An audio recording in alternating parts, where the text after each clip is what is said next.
Plus de 220 000 signataires demandent à Coca-Cola de cesser de voler les savoirs traditionnels des peuples autochtones en arrêtant ces pratiques de biopiraterie. Dans son viseur, la stevia, une plante que Coca-Cola s'est appropriée pour ses boissons.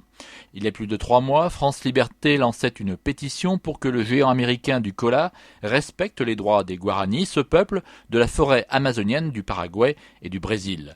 Au mois de novembre, Justine Richer, chargée du programme Alternative à la biopiraterie à la Fondation France Liberté, nous détaillait ce qu'était cette biopiraterie. On parle de biopiraterie quand des entreprises ou des instituts de recherche s'approprient de façon illégitime des savoirs traditionnels des peuples autochtones concernant l'usage de ressources génétiques. Donc pourquoi illégitime ? Parce qu'il n'y a pas eu de consentement de la part de ces peuples. Il n'y a pas non plus eu de partage des bénéfices liés à la valorisation des ressources génétiques. Et en fait, il s'agit finalement de créer du profit à partir de ressources naturelles librement disponibles en copiant des savoirs ancestraux qui peuvent concerner la médecine, la cuisine, la cosmétique. Donc d'abord, des chercheurs observent des peuples autochtones dans leur environnement. Ensuite, ils prélèvent des plantes. Ils isolent le principe actif de la plante qui les intéresse.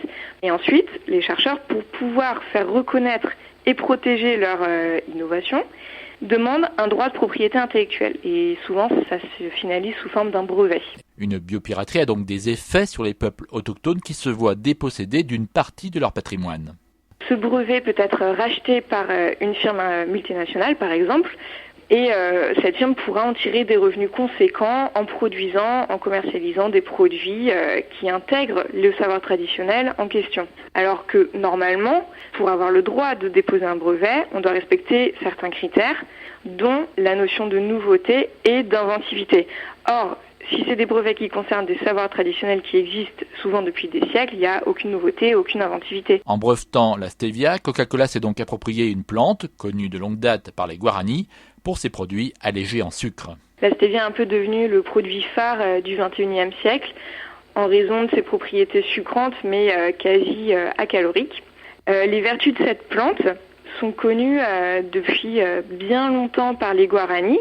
Et les Guaranis ont quasiment toujours utilisé cette plante pour sucrer leurs boissons, par exemple.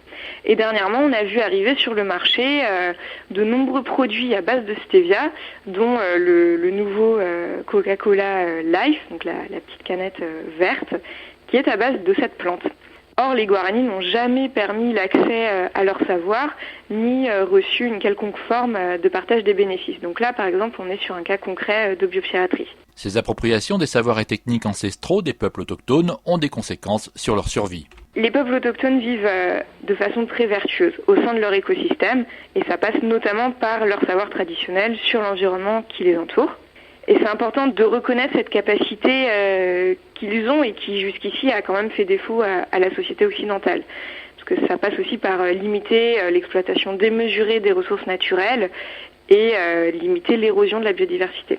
Donc la biopiraterie pose un souci éthique au niveau des connaissances traditionnelles des peuples, puisqu'on est face à une négation de ces savoirs et une négation du savoir du travail ancestral de ces peuples. Ensuite, c'est aussi important de voir le problème juridique qui est posé par la biopiraterie, puisqu'une entreprise qui possède un brevet possède finalement un monopole sur la propriété d'une plante.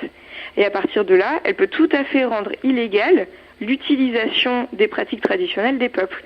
Et en plus de ça, dès qu'il y a brevet et commercialisation d'une propriété, d'une plante à travers des produits, souvent le prix de cette plante augmente. Et cette inflation rend l'accès aux ressources génétiques souvent difficile pour les peuples autochtones. C'est donc par une pétition en ligne que France Liberté demande à Coca-Cola d'ouvrir des négociations avec les Guaranis pour un partage équitable des avantages issus des produits à base de stevia. Plus de 220 000 personnes ont déjà apporté leur soutien à cette campagne. Pourquoi pas vous ? Coca-Cola, cessez de voler les savoirs traditionnels des Guaranis, est en ligne sur le site de France Liberté, france-liberté.org. Monde solidaire à retrouver sur fréquence-terre.com. Philippe Bourri, Fréquence Terre. Retrouvez et podcastez cette chronique sur notre site fréquence-terre.com.